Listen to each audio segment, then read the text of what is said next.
Ini memang saya sengaja bawa kitab untuk tabarukan. Di samping bertabaruk dengan Maulidir Rasul, kita juga bertabaruk dengan ilmu-ilmu para ulama. Dan ini kalau tadi saya fotokopi, tapi tidak banyak ya. Ini kitab karya beliau Al-Imam Al-Habib Abdullah Ibn Alawi Al-Haddad yang memiliki Ratibul Haddad. Kitab Al-Fusul Al-Ilmiyah. Sebelum saya baca kitab ini santai mawon yang ngajinya. Nah, ini ngapunten, saya minta maaf saya tidak berdiri soalnya bawa kitab. Nanti kalau berdiri dikira baca puisi sambil gini nanti.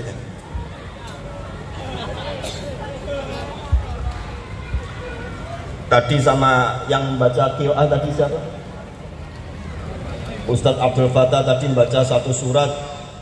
Laqad kana lakum fi Rasulillahi uswatun hasanah liman kana yarjullaha wal yawmal akhir wa dzakarallaha dzikran katsira.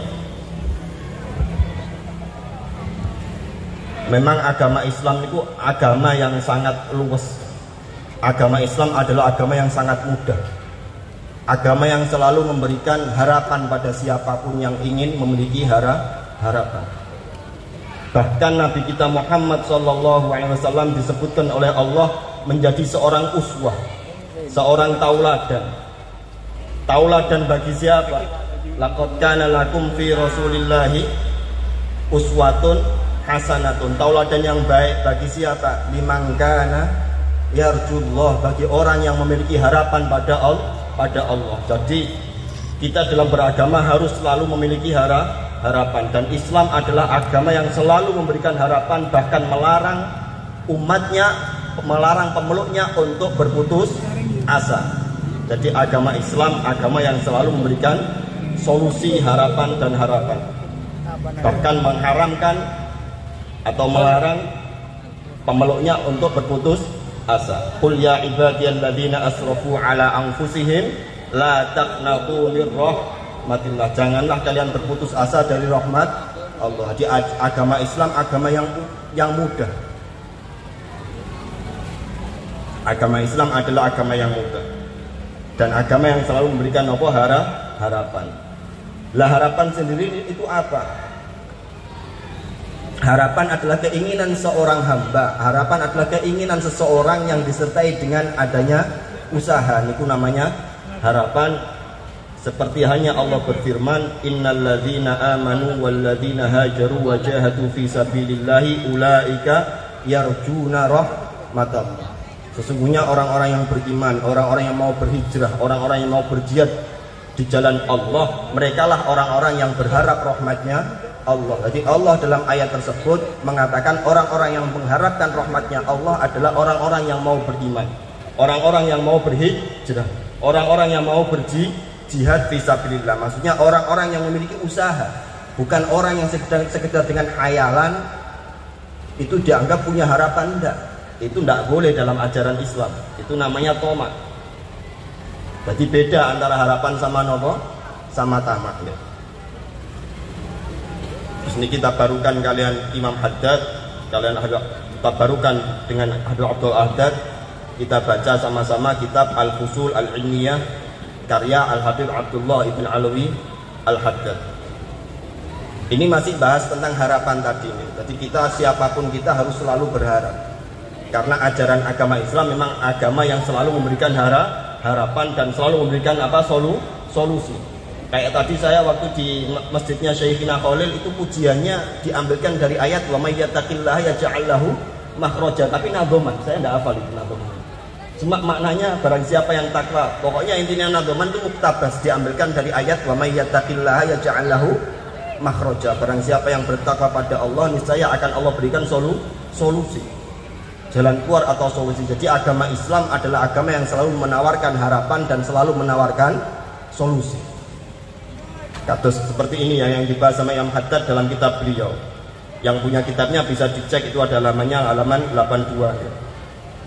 Al-Faslu At-Tasi'u wal 20. Malam yastati aulam yang syabli fi'lil khairi kullihi fala yanbaghi, itu harokatnya banyak yang salah ya. Kalau mau tanya harokat nanti di Ustadz Sodik bisa itu nanti.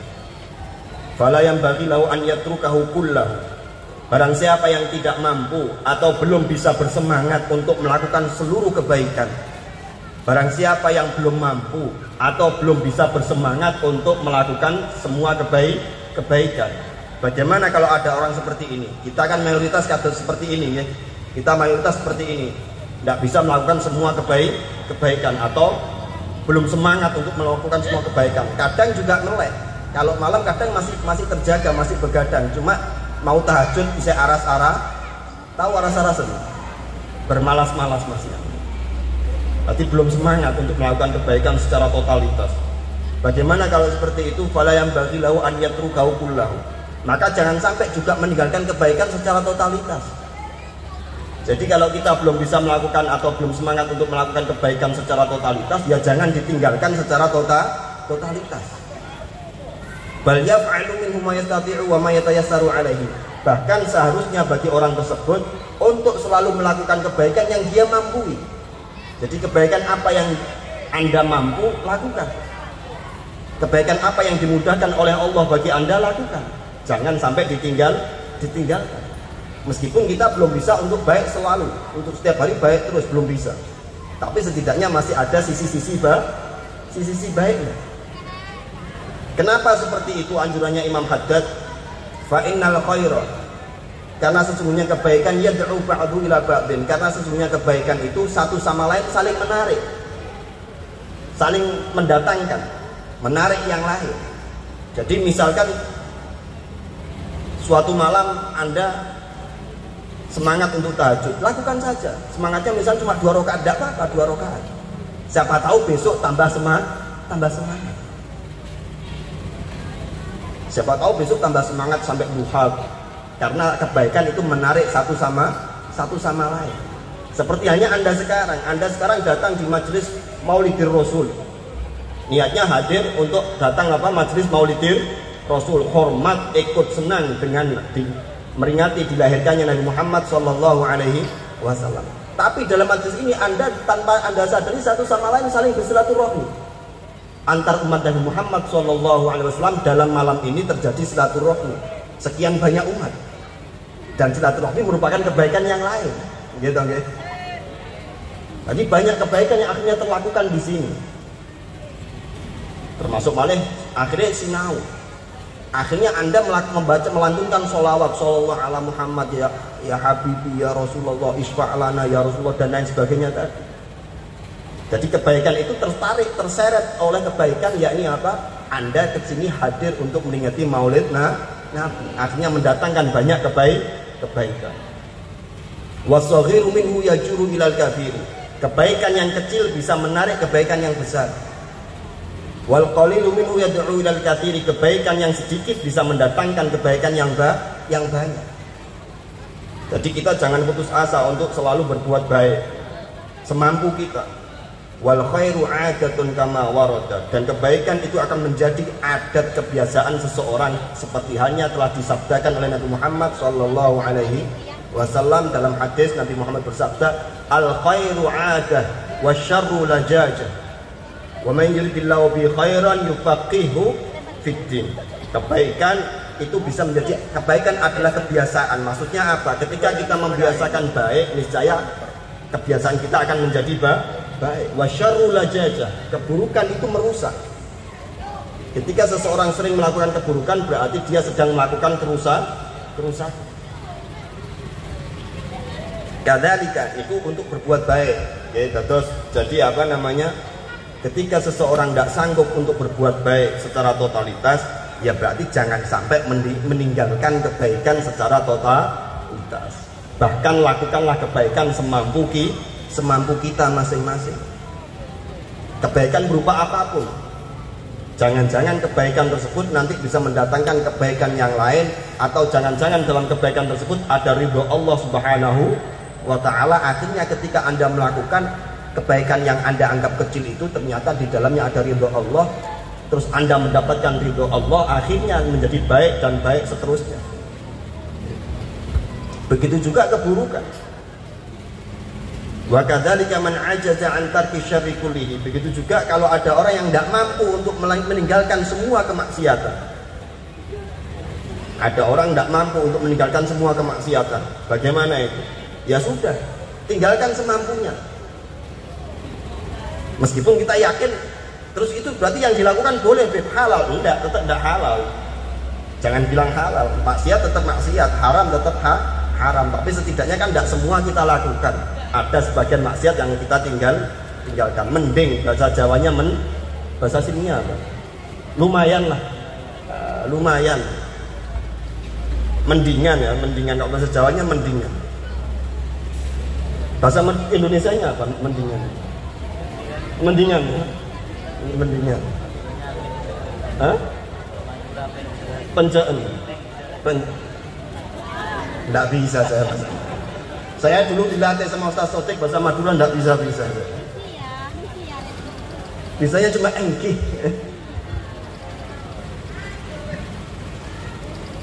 Bagaimana kalau ada orang yang belum mampu untuk meninggalkan semua kemaksiatan? Fayam bagi lau an yatruka ma yatayassaru alaihi tarkuhu minhu. Maka dia sepatutnya meninggalkan kemaksiatan yang dia mampu untuk tinggalkan. Alasannya Imam Haddad, alasannya Abdul Haddad kenapa memberikan solusi seperti ini? Wa khairun wa syarrun akhafu wa aisaru min syarrin mahdhir. Luweh apik, lebih baik orang itu punya kebaikan dan keburukan daripada cuma memiliki keburukan total. Kan mending. Ini ada orang dari atas sampai bawah buruk semua. Yang sini dari atas sampai bawah ada baiknya, ada buruknya. Mending yang mana? Mending yang ini apa mending yang ini? Yang ini buruk semua. Catatan amalnya maksudnya buruk itu. Catatan amalnya buruk semua. Yang ini ada buruknya, ada baiknya. Lumayan yang mana? Lumayan yang ini ya. Lumayan yang ini. Lumayan ada kebaikan. Dengan harapan, kenapa seperti itu? Wal hasanatu, laki-laki harapan. Karena Islam selalu memberikan kita apa? Harapan. Jadi kalau dalam beragama yang santai, karena Islam adalah agama yang selalu memberikan harapan dan solusinya. Wal hasanatu yudhibnas sayyi'at. Kebaikan itu bisa menghabiskan atau bisa menghilangkan keburukan. Kebaikan satu dibalas berapa? 10. Keburukan satu dibalas masih banyak kebaikannya. Wa fil hadithi atbi'is sayyi'atal hasanata tamuhuha. Dalam hadis Rasulullah bersabda, ikutilah sesuatu yang buruk dengan sesuatu yang baik. Karena apa? Karena sesuatu yang baik tadi bisa menghapus yang buruk. Jadi kalau Anda habis melakukan sebuah kesalahan, segeralah melakukan kebaikan. Jadi kalau ada dari kita melakukan kesalahan, memang Ibnu Adam khata'. Nabi Muhammad sendiri bersabda, Ibnu Adam, kullu ibni Adam khata'. Setiap anak manusia khata', sering berbuat salah. Bukan kok salah kok, tapi sering. Pakai wazan fa'alun, itu mubalaghah. Khata', sering berbuat, memang wajar manusia biasa berbuat salah. Tapi adabnya ketika setelah melakukan kesalahan, susullah dengan melakukan kebaikan. Niscaya kebaikan tersebut bisa menghapus keburukan yang telah dilakukan tadi. Wa fil haditsil akhar, di dalam hadis yang lain Nabi bersabda, idza amilta sayyi'atan fa'mal ba'da hasanatan tukaffiruha. Jika kamu telah terlanjur melakukan keburukan, maka berbuatlah baik setelahnya dengan perbuatan baik yang bisa menghapus keburukan tersebut. Ini perlu dicamkan, tolong dengarkan sebentar nih ya. Asirru bisri, dosa yang dengan sembunyi-sembunyi, tobatnya juga dengan cara sembunyi. Wal alaniyatu, dosa yang dilakukan secara terang-terangan, tobatnya juga harus bil alaniyati, juga harus dengan terang-terangan. Maksudnya apa? Ketika dosa Anda dengan pakai uang, berarti tobatnya juga harus berani pakai uang. Jangan berani memfasilitasi kemaksiatan terus tobatnya astagfirullah, wes ngono cuma 5 menit. berbuat kemaksiatan, misalkan ada orang berbuat kemaksiatan selama 2 jam terus berani membiayai maksiat tadi sebesar 1 juta, kemudian nyesel terus istighfar cuma 5 menit, imbang apa ndak imbang itu? Ndak imbang itu. Jadi kalau habis berbuat maksiat berani memfasilitasi kemaksiatan 1 juta, ya berarti harus berani memberikan uang di masjid Baitul Ghafar misalnya 1 juta untuk bangun menara. Jadi imbang, 1 juta untuk keburukan, ini 1 juta untuk kebaikan. Nah, terus niki Islam ya. Terus niku ngandhape singkat mawon karena sudah malam ini banyak anak kecil kasihan ya. Di bawahnya itu menceritakan ada seorang pencuri. Niki langsung kula terjemahno mawon ya. Yang wa idib tuliya sampai akhir itu. Jadi intinya ada seorang pencuri zaman dulu nih, zaman dulu ada seorang pencuri. Mencuri itu baik apa buruk? Buruk. Terus ada seorang yang soleh melihat pencuri tersebut. Tapi pencuri tadi puasa. Jadi ketika dia mencuri, ketika dia merampok, bukan pencuri, perampok. Apa? Perompak bahasa ini. Jadi menghadang orang terus diambil langsung barangnya apa? Ya perampok ya. Perampok atau begal. Hah? Begal itu baik apa buruk? Buruk. Tapi dia puasa baik apa buruk? Baik. Terus ada orang yang soleh, siapa namanya Ustadz Sodik, lihat misalkan, ini gimana orang ini merampok tapi kok puasa? Ditanya sama orang soleh, sampean kok aneh Pak? Anda ini kok aneh? Aneh kenapa? Lah Anda ini begal, perampok, tapi kok puasa? Puasanya enggak puasa Ramadan, puasa Senin Kemis, hebat kan? Ngaruan puasa Ramadan, wajib. Ini puasa Senin Kemis. Atau puasa Asyura gitu, pokoknya puasa sunnah. Anda ini merampok, tapi kok puasa? Kayak, ya puasanya kayak orang soleh, lihat ngerampoknya kok kayak, kok bedugal, kok orang nakal. Jawabnya pencuri tadi, hebat jawabannya. Ini Anda camkan. Jawabnya pencuri tadi apa? Saya itu belum bisa meninggalkan semua kemaksiatan, tapi saya tidak akan pernah membiarkan hubungan saya dengan Allah terputus. Ini hebatnya. Saya itu memang masih nakal, tapi saya tetap berusaha untuk menjalin hubungan dengan Allah lewat puasa saya, semampu saya. Ini hebat. Berarti masih punya harapan apa enggak? Masih punya harapan. Dengan harapan mudah-mudahan jalinan hubungan saya dengan Allah ini nanti diterima, kemudian saya ditakdirkan menjadi orang baik.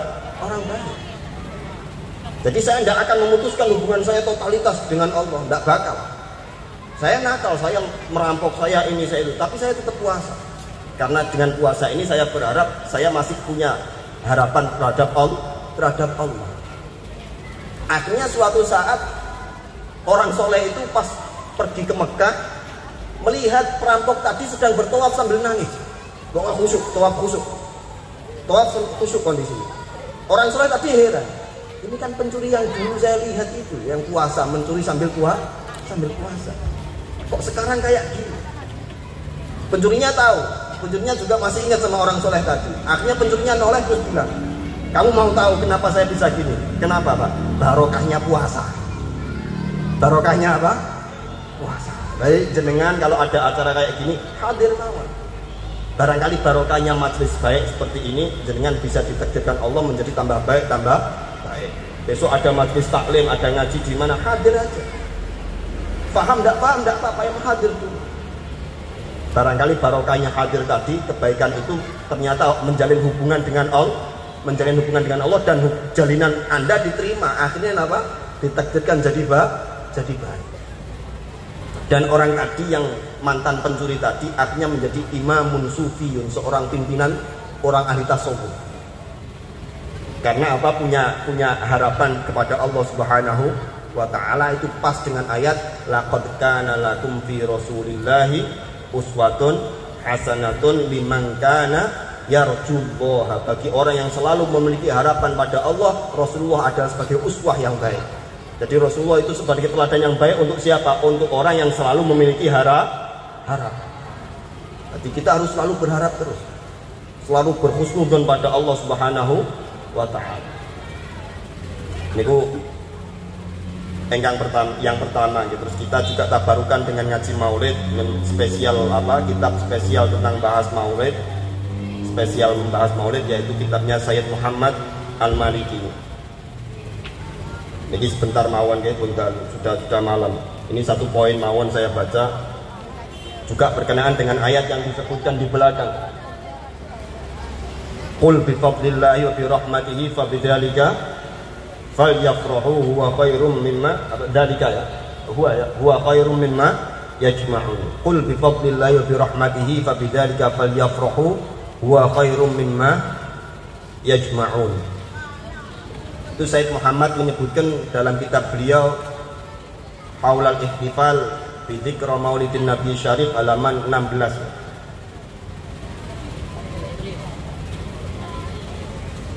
Kenapa kita kok harus senang terhadap Nabi Muhammad? Kenapa kita senang akan dilahirkannya Nabi Muhammad? Kenapa kita ikut bangga atas terwujudnya Nabi Muhammad sallallahu alaihi wasallam? Walana busyra bi sa'tin idhabana bi wujudil Mustafa al-Hadi Muhammad. Kenapa kita harus bangga? Jawabannya Sayyid Muhammad, "Ats-tsalitu annal farha bi sallallahu alaihi wasallam matlubun bi amril Qur'an min qouli ta'ala qul bi fadlillahi wa bi rahmatihi fa bidzalika falyafrahu." Karena senang akan lahirnya Nabi Muhammad, senang akan terwujudnya Nabi Muhammad, itu adalah perintah dari Allah Subhanahu wa taala yang tertuang dalam Al-Qur'an, yaitu qul bi fadlillahi wa bi rahmatihi fa bidzalika falyafrahu. Katakanlah hai Muhammad, dengan fadl Allah, dengan anugerah Allah dan rahmat Allah, maka dengan itulah mereka harus senang. Jadi senang di sini diperintah. Aneh itu yo aneh. Ini aneh ayat ini kalau kita renungkan. Wong seneng kok leren diperintah. Aneh. Senang kok nunggu diperintah. Fabidzalika falyafrahu. Maka dengan rahmat Allah, maka dengan anugerah Allah, hendaklah orang-orang mukmin itu senang. Jadi diperintah. Memang rada anyel seneng. Seneng itu agak sulit. Anda mau seneng pas iling tagihan jatuh tempo, bisa seneng. Anda mau senang pas inget ini gitu. Makanya itu harus dilatih. Karena ini perintah Allah, fabidzalika falyafrahu, maka dengan fadl Allah, dengan anugerah Allah dan dengan rahmat Allah, hendaklah orang-orang mukmin itu senang dan bahagia. Ibnu Abbas niki terusannya terusannya perkataan Sayyid Muhammad Al-Maliki, penafsiran Ibnu Abbas. Terus Ibnu Abbas adalah seorang sahabat yang ahli tafsir, menafsirkan fadlillah di dalam ayat tersebut adalah ilmu. Wa yu'ayyidu hadza tafsiru habril ummati wa turjumanil Qur'an al-Imam Ibnu Abbas radhiyallahu anhuma faqad rawa Abu Syaikhi an Ibnu Abbas radhiyallahu anhuma fil ayati qala fadlullah al-ilm wa rahmatuhu Muhammad sallallahu alaihi wasallam. Qul bi fadlillah, dengan anugerah Allah, yaitu apa? Ilmu. Wa bi rahmatihi, rahmat Allah dalam ayat tersebut maksudnya yaitu Nabi Muhammad sallallahu alaihi wasallam. Fa bidzalika, maka dengan ilmu dan dengan Nabi Muhammad, falyafrahu, hendaklah orang-orang mukmin itu berbahagia. Jadi ketika kita ingat Nabi Muhammad, kita harus bahagia. Ketika kita mendapatkan ilmu, kita harus bahagia. Dilatih terus itu. Itu terus dilatih. Terusannya perkataan Sayyid Muhammad, fal farahu bi sallallahu alaihi wasallam, maka merasa senang dengan Nabi Muhammad sallallahu alaihi wasallam, matlubun fi kulli waqtin, itu diperintah di setiap waktu. Jadi setiap waktu kita harus merasa senang dengan Nabi Muhammad. Wa fi kulli ni'matin, pada setiap nikmat kita harus merasa senang dengan Nabi Muhammad. Setiap Anda mendapatkan nikmat harus merasa senang. Harus merasa senang dengan Nabi Bukan dengan nikmat tadi, tapi dengan Nabi Muhammad. Loh caranya ya apa, Bek? Wong yang dapat nikmat saya, nikmatnya itu berupa sepeda motor, kok senangnya dengan Nabi Muhammad, caranya gimana? Ini harus dilatih. Caranya gampang. Anda bisa mendapatkan nikmat, tidak mungkin satu di antara kita, tidak mungkin seorang pun bisa mendapatkan nikmat illa wa Rasulullah sababu, kecuali Rasulullah menjadi sebab dari nikmat tersebut. Tidak ada satu orang pun yang mendapatkan satu kenikmatan kecuali pasti Rasulullah penyebab nikmat tersebut.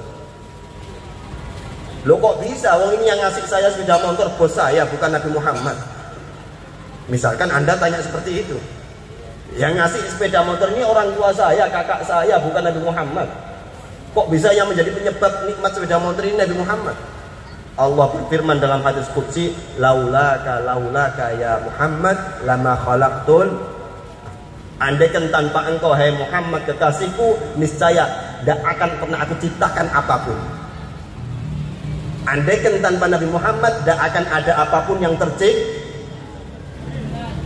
Lah Anda bisa menikmati nikmatnya sate itu barokahnya Anda tercipta atau karena Anda tidak tercipta? Kalau Anda tidak tercipta, Anda bisa nikmati nikmatnya sate. Kalau Anda tidak tercipta, Anda bisa nikmati nikmatnya naik sepeda motor NMAX atau PCX. Bisa enggak? Kalau Anda tidak tercipta, Anda bisa enggak menikmati nikmatnya tidur, menikmati nikmatnya ya, semacam semua nikmat. Bisa enggak? Misalkan saya bilang, cucu saya itu senangnya kalau dikasih sepeda motor, padahal saya belum punya cucu. Misal masuk akal enggak? Wong enggak ada kok bisa menikmati. Enggak masuk akal kan? Jadi Anda bisa menikmati nikmatnya sate kan sebab Anda wujud, Anda terlahir, Anda terwujudkan. Lah Anda bisa terwujud itu gara-gara Nabi Muhammad sallallahu alaihi wasallam. Maka semua kenikmatan yang kita rasakan itu min barakati Rasulullah sallallahu alaihi wasallam. Itu merupakan barokah dari Nabi Muhammad sallallahu alaihi wasallam. Maka ketika dapat nikmat, ingat Rasulullah. Bisa dilatih itu. Termasuk cara latihannya misalkan nyuwun sewu. Maaf, misalkan mau makan, baca doa makan bismillahirrahmanirrahim. Allahumma barik lana fima razaqtana wa qina adzabannar. Allahumma sholli ala sayyidina Muhammad. Biar kita ingat kalau kita dapat nikmat makan, barokahnya Rasulullah. Mau minum juga gitu. Allahumma sholli ala Muhammad. Biar kita ingat, latihan mengingat kalau nikmat minum ini adalah berkah dari Nabi Muhammad sallallahu alaihi wasallam. Mau tidur juga gitu. Mau tidur baca bismika Allahumma ahya wa bismika. Terus baca Allahumma sholli ala sayyidina Muhammad, terus tidur. Karena Anda bisa menikmati, merasakan nikmatnya tidur, itu juga barokahnya Nabi Muhammad. Yaitu tadi, gampang-gampangan itu tadi. Tidak mungkin Anda bisa menikmati nikmatnya tidur kalau Anda tidak terwujud, Anda tidak tercipta. Lah Anda bisa tercipta itu barokahnya Nabi Muhammad sallallahu alaihi wasallam. Makanya Imam Sayyid Muhammad mengatakan wa fi kulli nikmatin, dalam setiap nikmat kita harus merasakan senang dengan Nabi Muhammad sallallahu alaihi wasallam. Dan kita harus tahu bahwasanya ru'yatu Rasulillah, memandang Nabi Muhammad, wa murafaqatu Rasulillah, berkumpul dengan Nabi Muhammad, min a'zamin nikmah. Itu termasuk nikmat yang paling agung. Nikmat yang paling mengalahkan nikmatnya untuk omah, ngalahno nikmatnya sing untuk untuk jodoh, terus untuk jodoh, itu kalah semua nikmatnya dengan memandang Nabi Muhammad sallallahu alaihi wasallam. Itu harus kita yakini, harus kita latih terus itu. Wa inda kulli fadlin, dan setiap kita mendapatkan keutamaan, misalkan Anda mendapatkan ilmu, itu juga barokahnya Nabi Muhammad sallallahu alaihi wasallam. Tidak ada satu ilmu pun dikarang kecuali merupakan barokahnya Nabi Muhammad. Bahkan dalam Al-Quran disebutkan wa'id sallallahu ala Muhammad wa ala Ahmad, surat Al-Imran, ya apa itu, Wa id aqadallahu mitsaqan nabiyyina lama ataitukum min kitabin wa hikmatin thumma ja'akum rasulun musaddiqun lima ma'akum la tu'minunna bihi wa la tansurunna qala aqrartum wa akhadtum ala dzalikum isri qalu aqrarna. Dan ketika wa id aqadna mitsaqan nabiyyin, dan ketika aku Allah berfirman, dan ketika aku maksudnya Allah mengambil sumpah dari para nabi-nabi. Jadi setiap nabi yang mau diangkat menjadi nabi diambil sumpah. Ketika mau dikasih min kitabin wa hikmah, ketika mau dikasih kenabian disumpah sama Allah. Misalkan Nabi Musa misalkan Nabi Musa kau tak jadikan nabi. Tsumma ja'akum rasul. Tapi nanti kalau ada Muhammad aku utus di masa engkau masih hidup, kamu mau tak iman sama Muhammad? Jadi andai Nabi Muhammad diwujudkan pada zaman Nabi Musa, mattasa'a Musa illa tiba'u Muhammad. Nabi Musa tidak punya pilihan lain kecuali wajib mengikuti Nabi Muhammad sallallahu alaihi wasallam. Andai Nabi Muhammad diwujudkan pada zaman Nabi Nuh, mattasa'a Nuhan illa tiba'u Muhammad, maka Nabi Nuh tidak punya pilihan lain kecuali wajib mengikuti Nabi Muhammad. Jadi setiap nabi disumpah. Andaikan nanti Muhammad saya wujudkan, saya lahirkan pada zaman kamu mau beriman. Ya Allah, saya mau beriman. Semua nabi diambil sumpah. Walhamdulillah kita semua tidak minta jadi umatnya, dijadikan umatnya Nabi Muhammad sallallahu alaihi wasallam. Barokahnya punya nabi yang paling utama, akhirnya kita menjadi umat yang paling utama. Barokahnya punya nabi yang paling mulia, akhirnya kita menjadi umat yang paling mulia. Ini kenikmatan yang istimewa.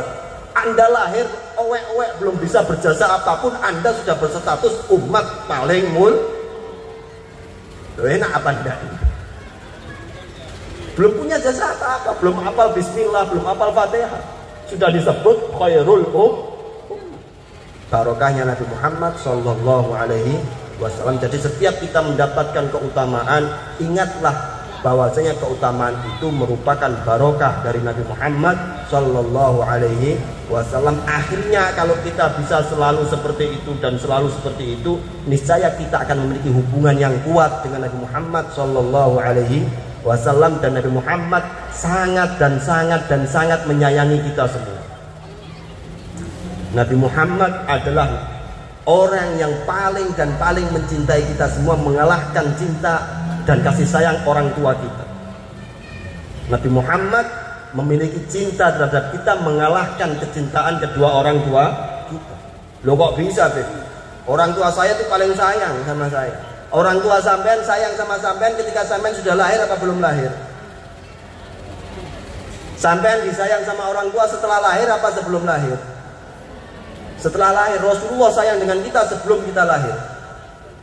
Tiap malam Rasulullah doakan, Allahumma ighfir li ummati, Allahumma ighfir li ummati. Ya Allah, ampuni untuk umatku.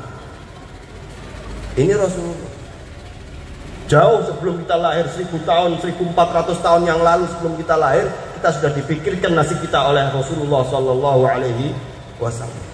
Maka hendaklah kita membalas, meskipun tidak mampu untuk kita balas.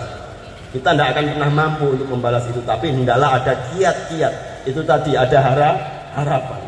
Meskipun tidak bisa totalitas, ya setidak-tidaknya ada keinginan untuk berbalas budi pada Nabi Muhammad sallallahu alaihi wasallam. Dengan cara apa? Dengan cara kita merasa riang, merasa senang dengan Nabi Muhammad sallallahu alaihi wasallam. Terakhir, ini udah malam ya. Terakhir, ini resep biar tidak gampang sumpek. Sini sumpek bahasa Indonesianya apa sumpek? Ruwet. Biar tidak gampang ruwet. Apa? Sumpek gelisah, sumpek ruwet.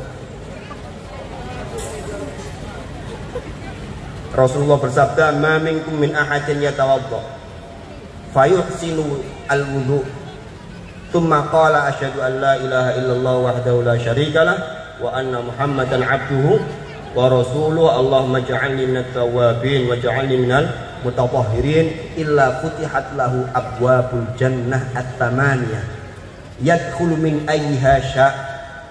Ini hadis sahih riwayat Muslim. Jadi tidak usah tanya riwayatnya siapa, ada di Muslim. Cari aja di sahih Muslim. Artinya tidak ada satu orang pun di antara kalian yang mau berwudu. Ini resep biar tidak gampang sumpek. Jadi kalau Anda merasakan sumpek, Anda merasakan rasa susah, ambil wudu.